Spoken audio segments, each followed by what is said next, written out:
বিসমিল্লাহির রহমানির রহিম। প্রিয় ভাই ও বোন, ভিডিওটি শুরু করার আগে আসুন আমরা সবার জন্য অন্তর থেকে একটি দোয়া করি। হে আল্লাহ, এই ভিডিওটি যারা দেখছেন তাদের প্রত্যেকের হৃদয়ের গোপন কষ্ট আপনি দূর করে দিন।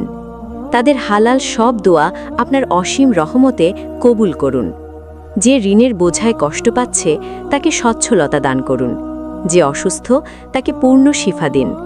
যে সন্তান রিজিক, শান্তি বা ক্ষমা চাইছে তাকে আপনার হিকমত অনুযায়ী সর্বোত্তম নেয়ামত দান করুন। আমাদের গুনাহ ক্ষমা করুন। তাহাজ্জুদের জন্য জাগার তৌফিক দিন। ঈমানের ওপর অটল রাখুন এবং দুনিয়া ও আখিরাতে আপনার রহমতের ছায়ায় স্থান দিন। আমিন ইয়া রাব্বাল আলামিন। আল্লাহ তাআলা আপনার হৃদয়ের প্রতিটি হালাল আশা পূরণ করুন। আপনার চোখের অশ্রুকে রহমতে বদলে দিন। আপনার সব দুশ্চিন্তা দূর করুন এবং এমনভাবে আপনার দোয়া কবুল করুন যা আপনার কল্পনারও বাইরে। আমিন। আজকের ভিডিওটি শুরু করার আগে আমি আপনাকে একটি অনুরোধ করতে চাই।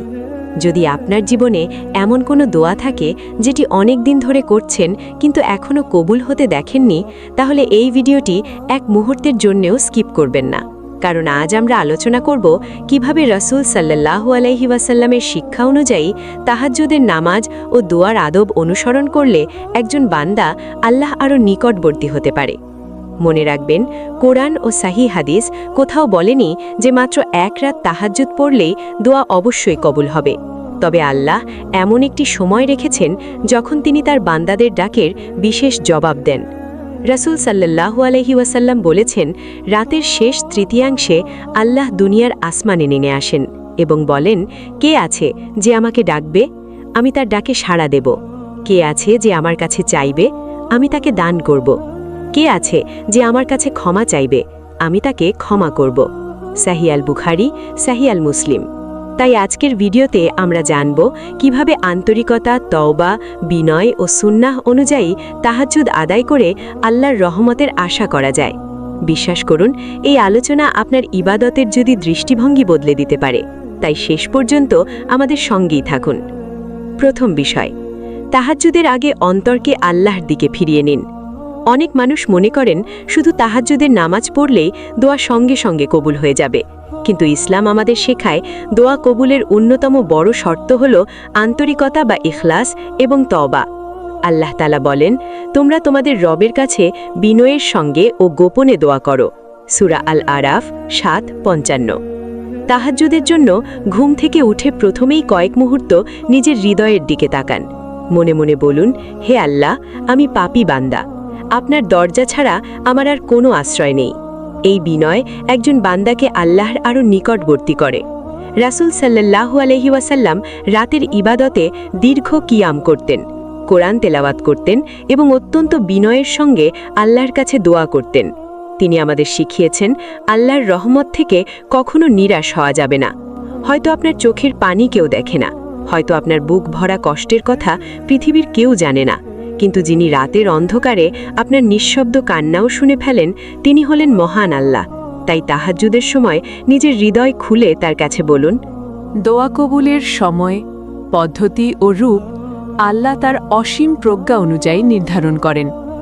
কখনো তিনি সঙ্গে সঙ্গে দেন, কখনো উত্তম সময়ের জন্য রেখে দেন, আবার কখনো এর বদলে আরও বড় কল্যাণ দান করেন।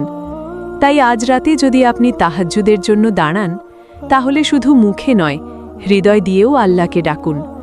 কারণ আন্তরিকভাবে করা কোনো দোয়াই আল্লাহর কাছে মূল্যহীন নয়। দ্বিতীয় বিষয়, আল্লাহর প্রশংসা ও দরুদ দিয়ে দোয়া শুরু করুন। তাহাজ্জুদের নামাজ শেষ করার পর অনেকেই সরাসরি নিজের চাওয়া পাওয়া বলতে শুরু করেন। কিন্তু রাসূল সাল্লাল্লাহু আলাইহি ওয়াসাল্লাম আমাদের আরও সুন্দর একটি আদব শিখিয়েছেন।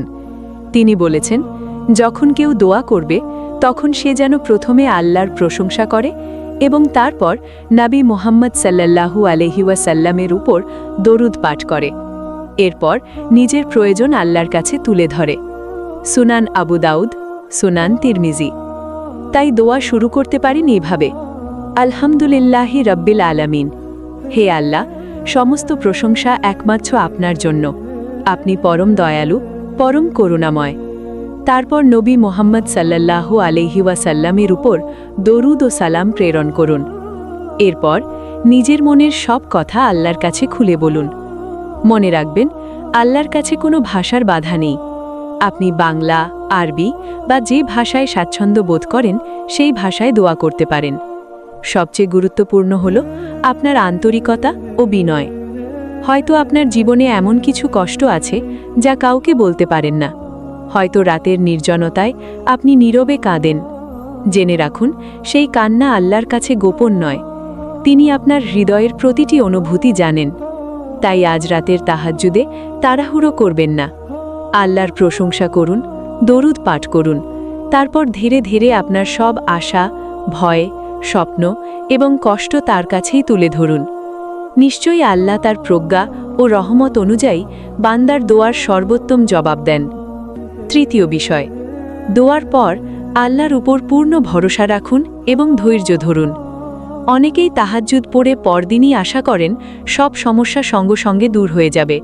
কিন্তু একজন মুমিনের সবচেয়ে বড় গুণ হল সাবর ও তাওয়াক্কুল, অর্থাৎ আল্লাহর উপর পূর্ণ ভরসা রাখা। আল্লাহ তাআলা বলেন, আর যে ব্যক্তি আল্লাহর উপর ভরসা করে তার জন্য তিনিই যথেষ্ট। সূরা আত-তালাক 65। রাসূল সাল্লাল্লাহু আলাইহি ওয়াসাল্লাম বলেছেন, বান্দার দোয়া কবুল হতে থাকে যতক্ষণ না সে তাড়াহুড়ো করে বলে, আমি তো অনেক দোয়া করলাম কিন্তু কবুল হলো না। সহিহ আল বুখারী, সহিহ আল মুসলিম। তাই কখনো এমন ভাববেন না যে আমি এক রাত তাহাজ্জুদ পড়লাম তবুও কিছু হলো না। আল্লাহ কখন কিভাবে এবং কোন রূপে দোয়ার জবাব দেবেন তা তার অসীম হিকমতের বিষয়।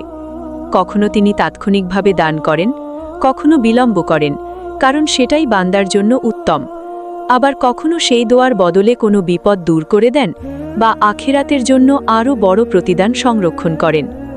হয়তো আজ আপনার চোখে শুধু অশ্রু, হয়তো মনে হচ্ছে আল্লাহ আপনাকে ভুলে গেছেন। কিন্তু বিশ্বাস রাখুন, যে রব রাতের অন্ধকারে আপনার কান্না শুনছেন, তিনি কখনো তার বান্দাকে অবহেলা করেন না। আপনার প্রতিটি সেজদা, প্রতিটি অশ্রু এবং প্রতিটি আন্তরিক দোয়া তার কাছে সংরক্ষিত। তাই আজ রাতে তাহাজ্জুদ শেষে একটি দৃঢ় নিয়ত করুন, আমি আল্লাহর দরজা কখনো ছাড়ব না। ফলাফলের জন্য অস্থির হব না, বরং বিশ্বাস রাখব আমার রব আমার জন্য যা নির্ধারণ করবেন সেটাই হবে সবচেয়ে উত্তম। এই ভরসাই একজন মুমিনের সবচেয়ে বড় শক্তি। প্রিয় ভাই ও বোন, আজকের আলোচনা থেকে আমরা বুঝলাম তাহাজ্জুদ এমন কোনো আমল নয় যার মাধ্যমে আমরা নিশ্চিতভাবে বলতে পারি এক রাতে দোয়া অবশ্যই কবুল হবে। বরং কোরআন ও সহিহ হাদিস আমাদের শিক্ষা দেয় তাহাজ্জুদ হলো আল্লাহর নৈকট্য লাভের অন্যতম শ্রেষ্ঠ সময়, যখন বান্দা আন্তরিকভাবে তার রবের কাছে দোয়া করে এবং আল্লাহর রহমতের আশা করে। তাই আজ রাত থেকেই একটি সিদ্ধান্ত নিন, অন্তত 2 রাকাত তাহাজ্জুদ পড়ুন। সিজদায় গিয়ে আপনার হৃদয়ের সব কষ্ট, সব ভয়, সব স্বপ্ন এবং সব চাওয়া একমাত্র আল্লাহর কাছেই তুলে ধরুন। মানুষের দরজায় নয়, সেই রবের দরজায় কাঁদুন, যিনি কখনো তার বান্দাকে ফিরিয়ে দেন না, বরং তার অসীম হিকমত অনুযায়ী সর্বোত্তম জবাব দান করেন। মনে রাখবেন, হয়তো আল্লাহ আপনার দোয়ার সঙ্গে সঙ্গে কবুল করবেন, হয়তো কিছু সময় পরে করবেন, আর হয়তো এর বদলে এমন একটি কল্যাণ দেবেন যা আপনি আজ কল্পনাও করতে পারছেন না। একজন মুমিনের কাজ হল দোয়া করা, ইবাদতে অবিচল থাকা এবং আল্লাহর ফায়সালার উপর সন্তুষ্ট থাকা। ভিডিওটি যদি আপনার হৃদয়ে ছুঁয়ে যায় তাহলে একটি আলহামদুলিল্লাহ লিখে মন্তব্য করুন। এই ভিডিওটি এমন একজন মানুষের কাছে শেয়ার করুন যে হয়তো আজ গভীর কষ্টে আছে এবং আল্লাহর রহমতের আশায় বেঁচে আছে। আল্লাহ তাআলা আমাদের সবাইকে নিয়মিত তাহাজ্জুদ পড়ার তৌফিক দান করুন, আমাদের গুনাহ ক্ষমা করুন এবং আমাদের দুনিয়া ও আখিরাতের সকল কল্যাণ দান করুন। আমিন ইয়া রাব্বাল আলামিন।